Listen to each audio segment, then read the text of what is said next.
Karen qui dit: on entend beaucoup parler des onsen au Japon, mais quel est le rapport des Japonais avec la baignade? Donc tout ce qui est la piscine, les bassins, les pataugeoires, tout ça pour les enfants, les piscines vraiment avec de l'eau tiède, le sport, la natation, tout ça. Alors, pour ce qui est de la natation en tant que sport, c'est effectivement un sport qui est tout à fait répandu au Japon. En général, les jeunes japonais, ils apprennent à nager vraiment dès l'école primaire. Ça fait partie des sports qu'ils pratiquent dès qu'ils sont enfants. Comme je pense une majorité des humains, l'été, les Japonais aiment aller à la piscine. D'après l'expérience de Betty, alors moi je suis jamais allée dans une piscine au Japon, mais d'après l'expérience de Betty, qui fait partie de notre équipe, il y a des pataugeoires pour les enfants, il y a des grands bassins pour les adultes, etc. Comme chez nous. Par contre, la grosse différence, c'est que toutes les 45 minutes, il y a une pause qui est obligatoire.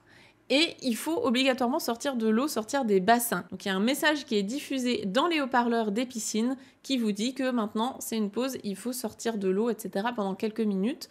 Et les maîtres nageurs japonais surveillent pour que tout le monde le fasse.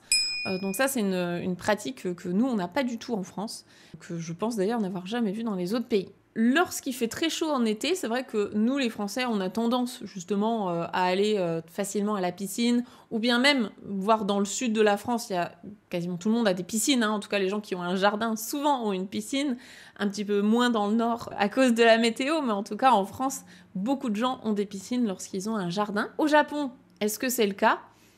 De notre expérience dans l'équipe, on n'a jamais vu de piscine particulière au Japon. Donc des piscines chez des particuliers, hein, j'entends, des gens qui ont des piscines. J'ai jamais vu aucun jardin au Japon avoir une piscine.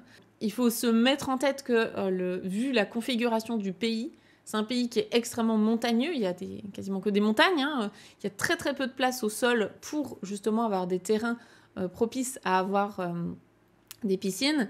Et même en pleine campagne, dans l'équipe, on a toutes fait la campagne japonaise, on n'a jamais vu de piscine au Japon.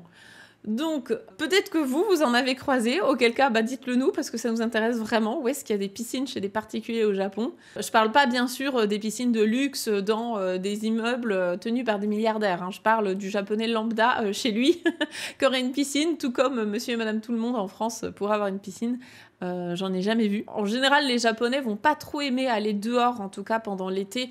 Il fait extrêmement chaud et humide au Japon en été. On va plutôt préférer des endroits climatisés. Donc rester en intérieur, les endroits climatisés, là où il fait frais, là où on ne risque pas non plus de s'évanouir par la chaleur, tout simplement. Petit point qui est important aussi à noter, hein, c'est que les tatouages, donc les personnes tatouées, sont en général interdites dans les piscines publiques. C'est ce qui explique aussi que moi, je n'y suis jamais allée. Et puis quand je suis au Japon, je vous avoue que j'ai pas du tout envie d'aller dans une piscine. J'ai plutôt envie de faire plein d'autres choses. Mais en tout cas, voilà, pour les personnes qui voudraient peut-être vivre sur le long terme au Japon, en général, tout ce qui est piscine, voire même les plages, les salles de sport, etc., sont souvent interdits aux personnes tatouées. Donc faites attention à ça si c'est dans vos projets de vie. Voilà ce que je pouvais dire par rapport au thème de la piscine au Japon. J'espère que tu y verras un petit peu plus clair, Karen.